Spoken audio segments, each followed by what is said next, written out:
Guys, welcome back to my YouTube channel. आज हम पढ़ने वाले हैं about the features of judiciary of France. हम फ्रांस की जुडिशरी के फीचर्स पढ़ने वाले हैं। हमने इससे प्रीवियस वीडियो में आधे फीचर्स ऑलरेडी कवर कर लिए थे फ्रांस की जुडिशरी के, एंड आज हम बचे हुए फीचर्स को कवर करने वाले हैं। So without wasting any more time, let's get into that. Okay, so as I told you कि आज हम बचे हुए फीचर्स कवर करने वाले हैं फ्रांस की जुडिशरी के। यहाँ पर हमने 6 फीचर्स ऑलरेडी प्रीवियस वीडियो में कवर कर लिए थे, एंड आज हम 7th फीचर से स्टार्ट करने वाले हैं, that is independence of judiciary. ठीक है, बट इससे पहले अगर आपने वो प्रीवियस वीडियो नहीं देखी है जहां पर हमने आधे फीचर्स ऑलरेडी कवर कर लिए थे फ्रांस की जुडिशरी के, तो आप पहले जाइए एंड वो वीडियो देखिए। इन केस अगर आपको कंप्लीट फ्रांस की जुडिशरी के फीचर्स समझने हैं तो पहले उस प्रीवियस वीडियो को देखिए एंड उसके बाद इस वीडियो को कंटिन्यू कीजिएगा। ठीक है, बट अगर आपको कोई पर्टिकुलर फीचर समझना है फ्रांस की जुडिशरी का तो आप यहाँ से कंटिन्यू कर सकते हैं। एंड मैंने प्रीवियस वीडियो की लिंक जो है डिस्क्रिप्शन बॉक्स में दे रखी है, एंड पूरी प्लेलिस्ट की लिंक भी जो है मैंने डिस्क्रिप्शन बॉक्स में दे रखी है। आपको जो भी पर्टिकुलर टॉपिक चाहिए आप उस प्लेलिस्ट में देख सकते हो। ठीक है, तो हमारा फर्स्ट फीचर आता है that is independence of judiciary, कि फ्रांस में जो जुडिशरी है वो इंडिपेंडेंट है, जस्ट लाइक इंडिया। इंडिया में भी जो जुडिशरी है वो इंडिपेंडेंट है। एंड फ्रांस में अगर जजेस को एक बार अपॉइंट कर दिया गया तो उसके बाद उन्हें रिमूव नहीं किया जा सकता।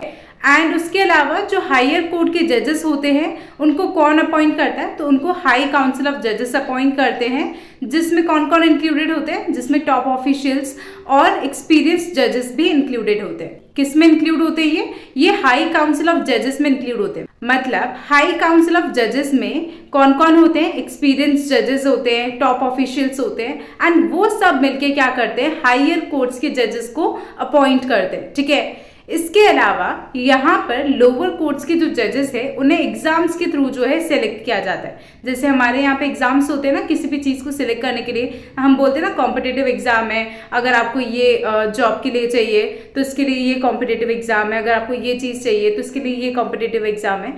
वैसे ही वहाँ पर लोअर कोर्ट्स ऑफ जजेस को सिलेक्ट करने के लिए एग्जाम्स होते हैं, एंड उन एग्जाम्स के थ्रू जजेस सेलेक्ट किए जाते हैं। एंड जो फ्रांस की जुडिशरी है उसे कंसिडर किया जाता है कि वो बहुत ही ऑनेस्ट है, मतलब वहाँ पे करप्शन बिल्कुल नहीं होता, बहुत ही ऑनेस्ट जुडिशरी है फ्रांस की, तो ये चीज़ यहाँ पर कंसिडर की जाती है। तो ये हमने देखा फ्रांस की जुडिशरी के बारे में कि वहाँ पे इंडिपेंडेंट जुडिशरी है, एंड जजेस को कौन अपॉइंट करता है, कैसे अपॉइंट होते हैं। ठीक है, हायर कोर्ट्स के जजेस को कौन अपॉइंट कर रहा है या फिर लोअर कोर्ट्स के जजेस को कैसे सिलेक्ट किया जा रहा है, तो ये सब चीजें हमने यहाँ पर देखी। ठीक है, तो ये था हमारा इंडिपेंडेंस ऑफ जुडिशरी। नाउ हमारा नेक्स्ट फीचर आता है दैट इज हैबियस कॉर्पस। तो हैबियस कॉर्पस का मतलब क्या होता है, तो हैबियस कॉर्पस एक लीगल प्रिंसिपल है जो कि इंडिविजुअल को प्रोटेक्ट करता है फ्रॉम द अनलॉफुल डिटेंशन और इम्प्रिजनमेंट। अब क्या होता है इन सब का मतलब, एक बार हम अच्छे से समझ लेते हैं। तो हैबियस कॉर्पस बेसिकली एक लीगल प्रिंसिपल है। ठीक है, एक कानून का एक सिद्धांत है। क्या सिद्धांत है वो, तो यहाँ पर ये चीज बोली गई है कि अगर किसी पर्सन को बिना किसी चार्जेस के अरेस्ट कर लिया जाता है, ठीक है, या फिर हम कह सकते हैं अपनी मन मर्जी से अरेस्ट कर लिया जाता है, तो ऐसे में जो लॉयर है वो हैबियस कॉर्पस पिटिशन फाइल कर सकता है कोर्ट में, ताकि उस इंसान को छोड़ दिया जाए, उन्हें जेल से बाहर निकाल लिया जाए। ठीक है, तो यहाँ पे हैबियस कॉर्पस पिटिशन क्या है, तो पिटिशन मतलब होता है कंप्लेन फाइल करना। ठीक है, एंड हैबियस कॉर्पस के अकॉर्डिंग आप किसी भी पर्सन को बिना किसी चार्जेस के अरेस्ट नहीं कर सकते हो, तो इसीलिए लॉयर क्या कर सकता है, हैबियस कॉर्पस पिटिशन फाइल कर सकता है अगर किसी पर्सन को बिना किसी चार्जेस के अरेस्ट कर लिया जाता है, तो सो दैट उस पर्सन को रिलीज किया जा सके। अब एज यू ऑल नो ये फ्रांस का 5th रिपब्लिक है। पहले already 4th, 3rd, 2nd and 1st Republic था, बट कॉन्स्टिट्यूशन में धीरे धीरे चेंजेस आके एंड अभी जो करंट में फ्रांस का रिपब्लिक है that is 5th Republic. But पहले क्या होता था, 4th रिपब्लिक में पुलिस किसी भी पर्सन को अरेस्ट कर सकती थी बिना किसी रीजन के, बिना किसी चार्जेस के। ठीक है, तो वो चीज अब यहाँ पर हटा दी गई, एंड 5th रिपब्लिक में कॉन्स्टिट्यूशन ने क्या करा, इंडिविजुअल की जो फ्रीडम थी उससे प्रोटेक्ट किया इस हैबियस कॉर्पस को इंट्रोड्यूस करवा के, जहां पर किसी भी पर्सन को बिना रीजन के या बिना किसी चार्जेस के अरेस्ट नहीं किया जा सकता। Now the next feature is subservience of judiciary. इसका मतलब क्या है यहाँ पे, तो फ्रांस के अंदर जो जुडिशरी है वो कंप्लीटली इंडिपेंडेंट नहीं है फ्रॉम द गवर्नमेंट। ठीक है। हमने अभी ऊपर देखा था इंडिपेंडेंस ऑफ जुडिशरी, हाँ इंडिपेंडेंट है बट कंप्लीटली इंडिपेंडेंट नहीं है गवर्नमेंट से, तो ये चीज यहाँ पर याद रखना। जैसे अगर मैं बात करूँ, जैसे अभी मैंने आपको बोला भी था कि इंडिया में भी इंडिपेंडेंट जुडिशरी है, बट यहाँ पर जुडिशरी जो है कंप्लीटली इंडिपेंडेंट है। बट अगर मैं बात करूँ फ्रांस के अंदर, तो जुडिशरी कंप्लीटली इंडिपेंडेंट नहीं है फ्रॉम द गवर्नमेंट। वहां पर जो जुडिशरी है वो किसके अंडर है, वो जुडिशियल डिपार्टमेंट के अंडर है, instead of being a separate branch. वो एक सेपरेट ब्रांच नहीं है, इंस्टेड वो क्या है, वो जुडिशियल डिपार्टमेंट के अंडर है, ठीक है। बट यूएस में जो जुडिशरी है वो एक सेपरेट ब्रांच है, वहां पे कंप्लीटली इंडिपेंडेंट जुडिशरी है। हालांकि जो रिसेंट रिफॉर्म्स आए हैं वहां की जुडिशरी में, उसने कहीं ना कहीं जुडिशरी को और स्ट्रॉन्ग कर दिया है एंड और इंडिपेंडेंट कर दिया है, ठीक है। किसकी जुडिशरी को, ऑब्वियसली फ्रांस की जुडिशरी को। तो जितने भी फ्रांस की जुडिशरी में रिफॉर्म्स आए उसकी वजह से वहां की जो जुडिशरी है वो कहीं ना कहीं और स्ट्रॉन्ग हो गई है एंड थोड़ी और ज्यादा इंडिपेंडेंट हो गई है। नेक्स्ट फीचर आता है that is principle of कॉलेजियलिटी।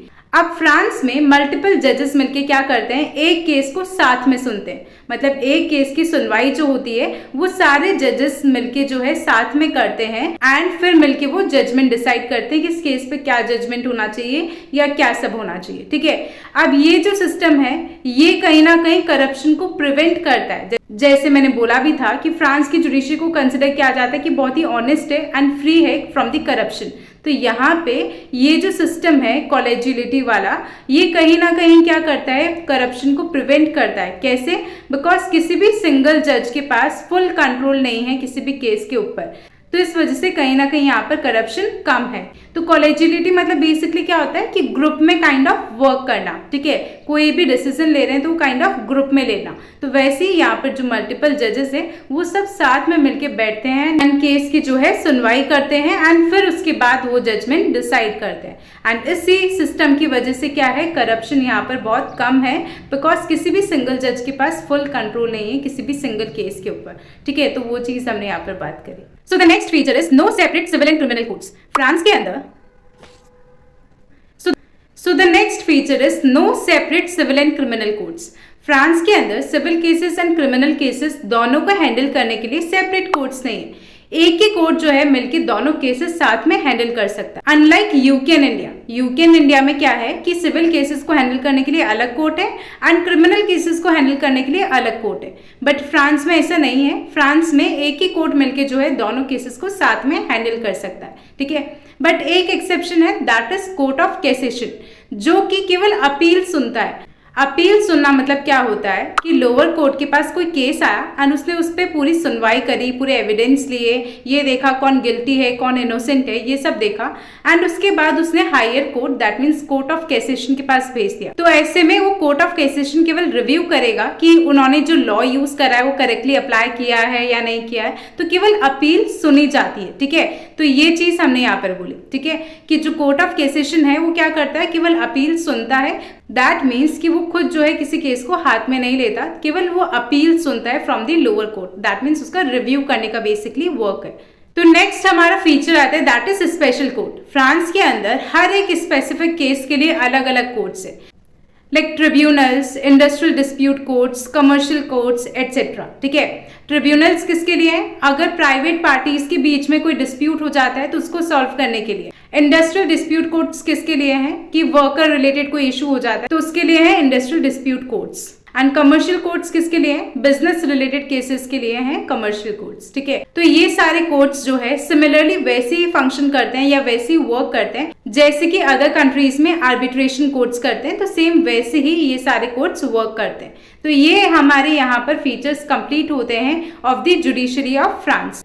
But फिर भी अगर आपको कहीं पे भी कोई भी क्वेरी रहती है, कोई भी डाउट रहता है किसी भी पॉइंट पे या किसी भी चीज के regarding, then you can always ask me in the comment section and I will try to reply all your comments as soon as possible. And अगर आपको ये वीडियो थोड़ा बहुत भी हेल्पफुल लगता है या थोड़ा बहुत भी यूजफुल लगता है, then do share it with all your friends, but only if you find it helpful. अगर आपको हेल्पफुल लगता है तो ही आपको अपने सारे फ्रेंड्स के साथ इस वीडियो को शेयर करना है, नहीं तो it's completely fine. And the most important thing, do let me know all your valuable feedbacks. मुझे बताइए मैं कहाँ लैग कर रही हूँ, या मुझे क्या चीज़ कंटिन्यू रखनी चाहिए, मेरी क्या चीज़ समझ में आ रही है, या क्या चीज़ पे मुझे और इम्प्रूव करना चाहिए, ठीक है, या फिर मैं नेक्स्ट किस टॉपिक पे वीडियो लाऊं। So do let me know all those things so that मैं अपनी वीडियोज़ पे वर्क कर पाऊँ एंड जैसे आप चाहते हो वैसे वीडियोज़ क्रिएट कर पाऊँ। सो या बाय बाय, टेक केयर।